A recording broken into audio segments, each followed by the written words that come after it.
Hello student, welcome to JK computer institute Salori Prayagraj. मैं सूरज वर्मा। आज आप लोगों का टॉपिक है एचटीएमएल में टेबल, जो कि आप लोग उस पे 2 या 3 प्रोग्राम पिछले वीडियो में आप लोगों ने देखा था। हमने कैसे उस पर बताया था आप लोगों को कि एक टेबल में किस तरह से एचटीएमएल की कोडिंग हम लिखते हैं, टेबल में रो कैसे बनाते हैं, टेबल में कॉलम कैसे बनाते हैं। हर एक टैग आपको भी पता है, उसमें किस तरीके से हम उसको थोड़ा डेकोरेट करते हैं। डेकोरेट करने के लिए हर एक टैग का एट्रीब्यूट आपको हमने बता रखा है। अब आपको हम बताएंगे टेबल जिस तरीके से एग्जाम में पूछे जाते हैं, एग्जाम में कैसे पूछा जाता है टेबल, उसी के बारे में आपको आज हम बताएंगे। 1-2 टेबल बनाकर दिखाएंगे और आपको पहले बोर्ड पे हम बताएंगे, फिर उसके बाद उसका प्रैक्टिकल करके दिखाएंगे।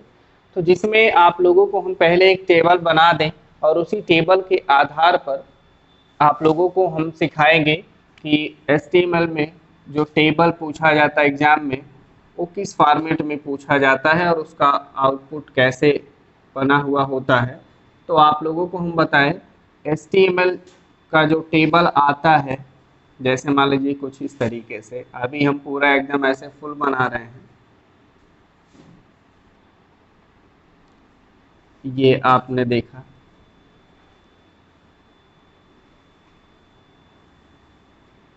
इसमें क्या करना है, जैसे मान लीजिए हमने इसको ऐसे ही छोड़ दिया और इसमें हमने क्या किया, ये देखिए 2 कॉलम बना दिया। 2 कॉलम बनाने के बाद आपको करना क्या है, आपको इसमें ये देखना है कि किस तरीके से हम इस टेबल का कोड लिखेंगे। जैसे मान लीजिए इसमें लिखा हो ABCDEFGH, यहाँ पे I और यहाँ पे JKL। अगर इस तरीके से, मतलब ऐसे अगर आपके सामने मिला है आउटपुट, तो इसका कोड हम एचटीएमएल में किस तरह से लिखते हैं, तो आज इसी पे हम बताएंगे आप लोगों को। तो जिसमें आप लोगों को हमने बता रखा था कि कॉलम बनाने के लिए किसी एक कॉलम में जब 2 कॉलम बनाना हो या 2 से अधिक कॉलम बनाना हो, तो उसको हम कॉल स्पैन एट्रीब्यूट के नाम से जानते हैं, जो कि किसी टीडी के अंदर ही दिया जाता है। और अगर किसी रो में 2 रो बनाना हो तो उसको हम रो स्पैन के नाम से जानते हैं, जिसे किसी टीडी के अंदर ही दिया जाता है। तो दोनों ही कंडीशन में अगर आप लोग यहाँ पे ध्यान से देख रहे होंगे, तो सी और एफ उसके नीचे वाले कॉलम में क्या किया गया है कि एक कॉलम एक्स्ट्रा बना दिया गया, मतलब इसमें 2 कॉलम हो गया। लेकिन इसी 2 कॉलम के सामने अगर आप लोग देख रहे होंगे तो 2 रो बना दिया गया। मतलब ये है, हमने आपको बता रखा कि अगर कॉलम बनाते हैं तो उसके ऊपर वाले में हम कॉल स्पैन बताते हैं, और अगर रो बनाते हैं तो उसके सामने वाले में हम रो स्पैन बनाते हैं। तो अगर आप लोग इसमें समझ पा रहे होंगे तो आपको पता होना चाहिए कि रो जो है ये आपका पूरा रो है, इसमें हम एक एक्स्ट्रा रो बना दिया गया है, मतलब 2 रो डिवाइड कर दिया गया, इसमें रो स्पैन फॉलो किया जाएगा। तो जिसमें आपको करना क्या होगा कि यहाँ पे जो आई है, इसका मतलब इसी में 2 रो बनाया गया इसके सामने। आपको यहाँ क्या करना है कि रो स्पैन 2 देना होगा आई में, लेकिन उसके बाद भी अगर कोई भी कॉलम यूज किया गया है तो उसमें आप करेंगे क्या, आई में जिस तरीके से आप बताएंगे रो स्पैन 2, ऐसे ही जे में बताना होगा रो स्पैन 2। अगर जे के बाद भी कोई कॉलम आता है, कोई सेल आता है, तो उसमें भी बताना पड़ेगा रो स्पैन 2। तो कहने का मतलब ये है कि आई को ही बताने से 2 रो नहीं बनेगा, आई के बाद जितने भी कॉलम होंगे सबको बताना पड़ेगा रो स्पैन 2। और यहाँ जैसे यफ में बताना है कॉल स्पैन 2 के लिए, तो आपको क्या करना होगा, यफ को तो बताएंगे कॉल स्पैन 2, तो नीचे 2 कॉलम आप बना लेंगे। लेकिन जब एफ में बताएंगे तो इसके ऊपर सी है, पहले सी में बताना पड़ेगा फिर एफ में बताना पड़ेगा। अगर सी के ऊपर कोई रहेगा तो इसी का कॉल स्पैन इसमें भी हर एक कॉलम में ही आपको क्या करना पड़ेगा, बताना पड़ेगा। तो इस आउटपुट का अगर हम कोड बनाएं तो देखिए आप लोग किस तरीके से बनेगा। तो आपके सामने हम यहाँ बना रहे हैं, जैसे HTML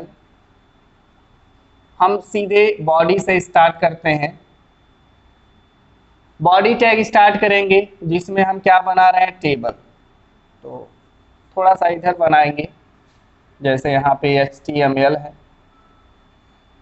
हम बॉडी से स्टार्ट करेंगे और यहाँ हम बनाएंगे टेबल टैग, क्योंकि हम बना रहे हैं एक टेबल। अब इस टेबल टैग के अंदर हमको क्या करना है, टेबल बताने से आपका ये ब्लॉक क्रिएट हो गया। अब इसमें आपको रो वाइज क्या करना है, एक एक रो के अंदर सारे कॉलम को बनाना पड़ेगा। तो रो के लिए आपको पता है हम बनाते हैं क्या, TR टैग लेते हैं। टेबल में आपको क्या करना होता है, हमने एक एट्रीब्यूट बता रखा है, बॉर्डर आपको बताना पड़ेगा, तभी ये बॉर्डर की लाइन आपके टेबल की बनती है। तो बॉर्डर इक्वल क्या करना होता है, डबल कोट्स में 1 कर दीजिए, 2 कर दीजिए, जितना भी मोटा पतला बॉर्डर आपको चाहिए। तो TR मतलब पहला रो, पहले रो में 3 TD लेना पड़ेगा ABC के लिए। तो यहाँ पे क्या है, TD लीजिए A, इस TD को यहीं क्लोज करेंगे, फिर एक TD लेंगे जिसमें लिखेंगे B, फिर इस TD को क्लोज करेंगे। अब यहीं पे ध्यान देना आप लोगों को कि जिस तरीके से हमने बताया कि उसके नीचे वाले कॉलम के अंदर क्या किया गया है, 2 कॉलम बनाया गया है। तो एफ में कॉल स्पैन तो देना है, एफ कॉल स्पैन 2, लेकिन आपको ये भी ध्यान रखना है कि एफ के ऊपर भी अगर कोई कॉलम है तो उस पर भी इसी का कॉल स्पैन 2 बताना पड़ेगा। अगर इसके ऊपर भी कोई रहेगा तो इसमें मतलब सी और एफ में कॉल स्पैन 2 बताना पड़ेगा। तो जब हम TD यहाँ लिखेंगे तो इसी का एट्रीब्यूट हम स्टार्ट कर देंगे कॉल स्पैन इक्वल टू। अब यहाँ लिखेंगे C और इस TD को हम कर देंगे क्लोज। अब ये पूरा आपका जो ABC वाला रो था ये कंप्लीट हुआ, तो रो को बंद करना है तो TR यहाँ पे हम क्या करेंगे, क्लोज कर देंगे। इस तरीके से पहला रो हमारा कंप्लीट हो गया। दूसरे रो में भी ऐसे ही सेम होगा, सेम लाइन लिखना पड़ेगा। तो एक TR लीजिए, मतलब दूसरा रो हमारा स्टार्ट, इसके अंदर जो पहली TD होगी इसके अंदर लिखेंगे आप D, TD को हम क्या करेंगे, क्लोज करेंगे। फिर एक TD लेंगे और इस TD के अंदर लिखेंगे E, इस TD को भी हम क्लोज करेंगे। फिर एक TD लेंगे। अब यही ध्यान देना है, F में भी हमको क्या बताना है, कॉल स्पैन 2। तो F में आप इस एंगुलर ब्रैकेट को बंद न करके यहाँ पे यूज करिए कॉल स्पैन इक्वल टू। अब यहाँ पे आप लिखेंगे F। अब इस TD को आप क्लोज कर सकते हैं। दूसरा रो भी हमारा कंप्लीट हो गया, तो इस TR को हम क्या करेंगे, बंद कर देंगे। ये देखिए दूसरा रो कंप्लीट। अब तीसरे रो पे चलते हैं। हमने आपको बताया था ये जब स्टार्ट किया जाएगा तो इसके साथ में ही ये आ जाएगा और दूसरे वाले रो में ये आ जाएगा। पिछले वीडियो में आपने देखा है। तो दूसरा रो बन गया है, तीसरा रो हम यहाँ बनाएंगे। अब तीसरे रो में कितना TD लेना पड़ेगा, यानी कॉलम GHIJ 4। तो हम क्या करेंगे, TR ओपन करेंगे, मतलब तीसरा रो जिसके अंदर जो पहली TD है वो G के लिए है। इस TD को हम यहाँ क्लोज करेंगे। फिर एक TD लेंगे H के लिए, इस TD को भी हम क्लोज करेंगे। अब यहीं आपको समझना होगा, समझना क्या है कि आपने देखा है कि यहाँ पर जो I और J है, I और J वाले रो में 2 रो बना दिया गया है। तो मतलब I में आपको बताना था क्या, I और J में बताना है रो स्पैन, और CF में बताना था कॉल स्पैन। तो इस चीज को कोडिंग करते समय आपको केयरफुल रहना पड़ेगा, नहीं तो क्या पता TD TD T R close बंद करते चले जाइए, कॉल स्पैन रो स्पैन न लगाइए। तो इस चीज को ध्यान दीजिए, आई और जे वाली टीडी में हम रो स्पैन यूज करेंगे क्योंकि रो बनाया गया उसमें। तो आइए देखते हैं, अब जो आई के लिए टीडी हम यूज करेंगे, यानी टीडी हम ले रहे हैं, अब इसी में हमको देना है रो स्पैन। तो आप ऐसे दे दीजिए रो स्पैन इक्वल, अब इसमें रो स्पैन इक्वल कितना कितना रो बन रहा है 2, तो हम इसमें 2 लिख देंगे। और यहाँ पे किस लिए है आई वाले टीडी में, तो आई वाले टीडी को हम करेंगे क्लोज। अब क्या करना है, इसको हम थोड़ा सा डिवाइड करते हैं। करना यह है, आई के लिए हो गया, फिर जे के लिए, तो जे के लिए एक टीडी आपको लेना पड़ेगा। इस जे में भी हमको रो स्पैन बताना है, तो TD row span equal to, अब इसमें क्या है जे, अब इसकी टीडी को हम क्या करेंगे, जे हो गया, अब इस टीडी को हम यहां कर देंगे क्लोज। इस तरीके से जब ये कंप्लीट हो गया तो आपको क्या करना है, फिर से एक रो लेना है। इसके लिए इसका टी आर हम क्या करेंगे, बंद कर देंगे इस तरीके से। ये तीसरे का जी एच आई जे, आपको यहाँ ध्यान देना होगा, जी एच इसमें आई है और इसमें जे है, कंप्लीट, तो इसका रो बंद, यानी यहाँ से लेकर के यहाँ तक। तो ये तीसरा था। और चौथा जो है आपका यहाँ पे के और यल के लिए, तो फिर से एक टी आर आप लीजिए, मतलब एक रो लीजिए चौथा, जिसमें एक टीडी लेंगे हम, टीडी का नाम होगा के, और इस टीडी को हम करेंगे क्लोज। फिर एक आप लेंगे यहाँ पे टीडी जिसमें होगा यल, और इस टीडी को भी हम करेंगे क्लोज। अब ये इसमें 2 ही रहेगा, तो 2 कॉलम लिखने के बाद इस टी आर को हम कर देंगे क्लोज इस तरीके से। तो ये हमारा हो गया चौथा रो। इस तरीके से आप बंद कर देंगे टेबल, बंद कर देंगे बॉडी, और बंद कर देंगे HTML। तो इसमें कॉल स्पैन और रो स्पैन कुछ इस तरीके से किए जाते हैं। तो थोड़ा सा कन्फ्यूजन तो जरूर होगा आपको, लेकिन अगर समझने की कोशिश करेंगे, देखिए लिखने में मत समझिएगा, लिखते समय समझेंगे तो वो आप नहीं कर पाएंगे, लेकिन अगर आप आउटपुट जहां पे भी हो उस आउटपुट को देखकर पहले से ही डिसाइड कर दीजिए कि कॉल स्पैन किस में लगाना है और रो स्पैन किस में लगाना है, तभी आप समझ पाएंगे। जैसे हमने आपको इसमें पहले आउटपुट को देखना था कि भैया इसमें आई और जो जे है, आई और जे में क्या करना है, आपको रो स्पैन देना है। तो हमने पहले ही बना के लिख दिया भैया रो स्पैन, मतलब आई जहां यूज करेंगे वहां रो स्पैन, जे जहां यूज करेंगे वहां रो स्पैन।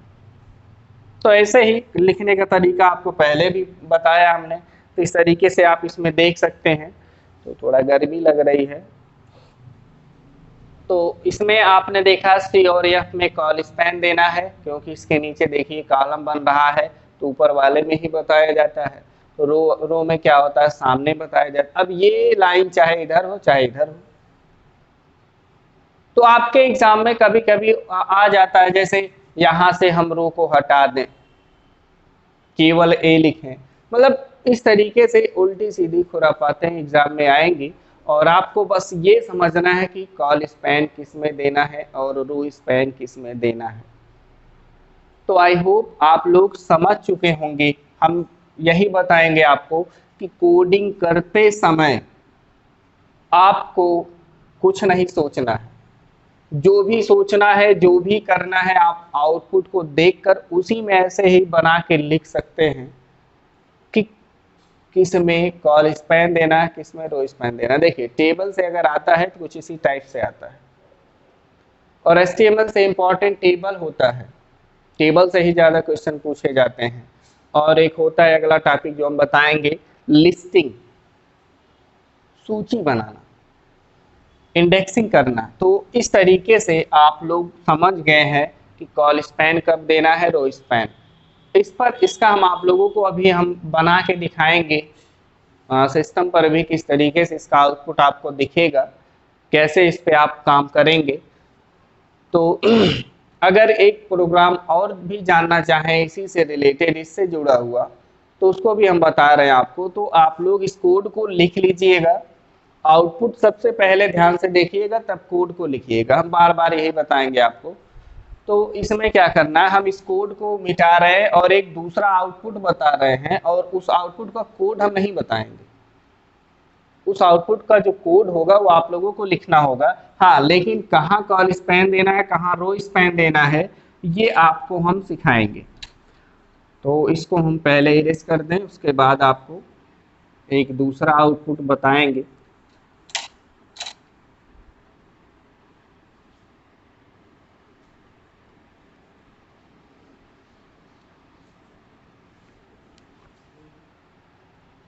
चलिए देखिए, जैसे मान लीजिए हमने एक टेबल और बनाया है। एकदम ध्यान से समझिएगा, इस आउटपुट का हम कोड नहीं लिखने वाले हैं, इस आउटपुट का कोड आपको लिखना है। लेकिन कहाँ पे कॉल स्पैन और रो स्पैन यूज करना है, जैसे पहले तो हम ऑलरेडी ऐसे बना लेते हैं। जैसे ये हमने बनाया, इसके अंदर हमने जैसे मान लीजिए ये कॉलम बनाया, ये। अब हमें क्या करना है, जैसे हमने यहाँ पे कॉलम बना दिया एक्स्ट्रा। अब ध्यान देना है आपको थोड़ा सा, बस केवल। और आपको क्या करना, हमने क्या किया कि यहाँ से इसको हटा दिया। अब अगर हम लिखें जब वही A B C D E F G H I, देखिए ये आउटपुट थोड़ा सा आपको देखने में लग रहा होगा ये क्या है, एकदम आसान है। आसान है, लेकिन जब आप समझ जाएंगे तब आसान। आसान कैसे है, अब यही ध्यान देना आपको। जैसे यहाँ पे हमने क्या किया है कि एक ही कॉलम में को हमने दो कॉलम में बना दिया, बाकी हमने नीचे ऊपर नहीं किया। हम चाहें तो इसको यहाँ भी खींच सकते हैं, तो ये तो आसान हो जाएगा आपके लिए। तो एग्जाम में ऐसे ही, तो आपको क्या करना होगा इस कंडीशन में, सी को तो यहाँ पे कॉलम बना रहे हैं, इसका मतलब ये तय है कि यहाँ पे सी वाले में क्या बताना होगा, कॉल स्पैन। ये तो आप समझ चुके हैं, दो कॉलम बना रहे हैं तो कॉल स्पैन इक्वल टू कर सकते हैं आप लोग इस तरीके से सी वाले कॉलम में। लेकिन यहाँ पे ये भी ध्यान देना है कि नीचे भी एक सिंगल ही आ रहा है, लेकिन बीच में है, तो आप ये रूल कहता है कि यहाँ भी कॉल स्पैन आपको बताना पड़ेगा आई वाले। दैट्स इट, आप समझ जाएंगे, एकदम आसान है। सी और आई दोनों में आपको कॉल स्पैन बता देना है, तभी आपका ये आउटपुट बन पाएगा सिस्टम पे, अदरवाइज नहीं। ये तो आपको समझ में आ गया। और यहाँ पे क्या करना है, जैसे इसमें आप ध्यान देंगे अगर डी वाले में, तो ये रो आपका पूरा बना था, इसमें एक्स्ट्रा रो बन गया। एकदम आसान है। डी वाले में हम केवल क्या बता देंगे, रो स्पैन इक्वल कितना रो है, दो रो हो जाएगा। कोडिंग लिखते समय पहला आप टीआर लेंगे इसके लिए, तो जिसमें 3 टीडी लेंगे कंप्लीट।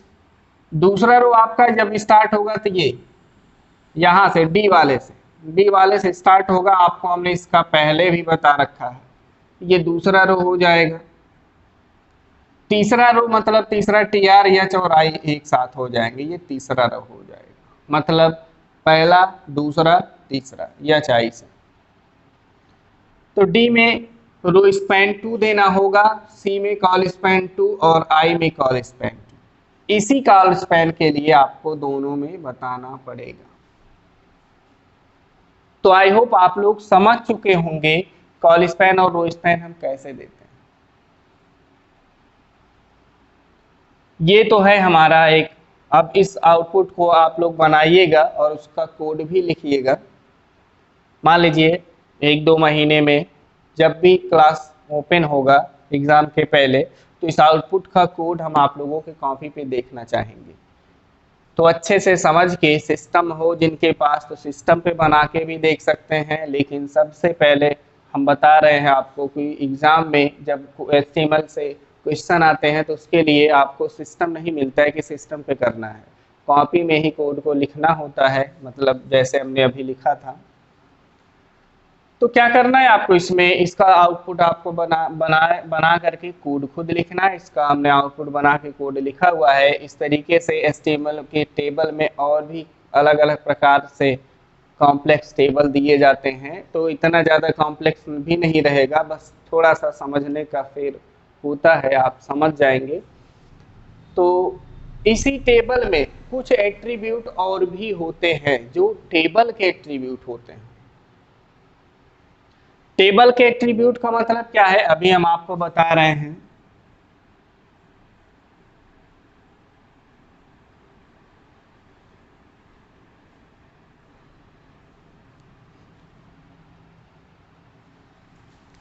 टेबल का, जैसे टेबल टैग आप जब देते हैं, टेबल में ये चीजें आप पाते हैं, तो आपको क्या करना होता है, टेबल में एट्रीब्यूट होता है सेल पैडिंग नाम से।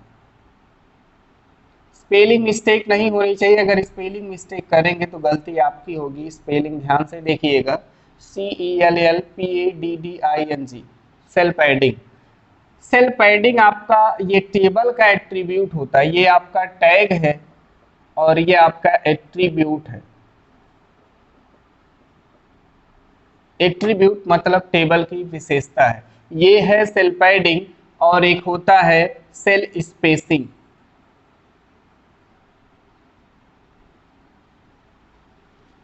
Cell padding, cell spacing. अब इन दोनों एट्रीब्यूट को समझ लीजिए, दोनों आपके टेबल के एट्रीब्यूट होते हैं। जैसे अगर टेबल आप ऐसे लिखते हैं, इसी टेबल में आप देते हैं बॉर्डर, तो बॉर्डर भी टेबल का ही एट्रीब्यूट है, इस तरीके से। तो अगर आप सेल पैडिंग यूज करेंगे,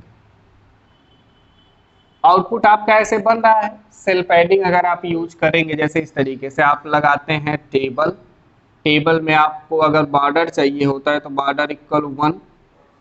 अब सेल पैडिंग अगर उसी में यूज करेंगे, जैसे हमने किया सेल पैडिंग इक्वल, मान लीजिए हमने यहां दिया 10, इस तरीके से टेबल में ही अगर आप सेल पैडिंग का यूज करते हैं तो सेल पैडिंग से होता क्या, क्या विशेषता बदलती है टेबल की। टेबल की विशेषता ये बदलेगी कि ये जो आप छोटे छोटे इसके बॉक्स देख रहे हैं, जिसे आप कॉलम कह रहे हैं, ये जो छोटे बॉक्स हैं ये थोड़ा सा बड़े दिखेंगे आपको टेबल के सारे। अब ये नहीं कि बस ABC वाला आपने किसमें दिया, ध्यान दीजिए, टेबल मतलब पूरे टेबल का जो छोटा छोटा बॉक्स होगा उसकी साइज बढ़ जाएगी। अगर इसी का हम एक का बनाएं, जैसे मान लीजिए इस तरीके से ऐसे हो, तो वही ABC कुछ इस ऐसे बॉक्स में आएगा, मतलब बड़े बॉक्स में, बस कुछ नहीं, इतना ही अंतर है। सेल पैडिंग का मतलब यही होता है। ए वाला बॉक्स यहाँ छोटा है नॉर्मल, जब सेल पैडिंग आप नहीं यूज करेंगे तब, लेकिन जब सेल पैडिंग 10, 20, 50, 100 जितना करेंगे, टेबल का जो साइज है वो बढ़ता जाएगा, मतलब एक टाइप का विड्थ, मतलब चौड़ाई उसकी। और जो सेल स्पेसिंग है, इसके यूज से क्या होगा, सेल स्पेसिंग के यूज से क्या होगा, हम इसी के सामने बता दे रहे हैं कि अगर इसी में जैसे सेल पैडिंग जहाँ यूज किए हैं वहाँ सेल स्पेसिंग यूज कर दीजिए, या दोनों एक साथ यूज कर दीजिए, तो बदलाव क्या दिखेगा आपको, बदलाव यही दिखेगा।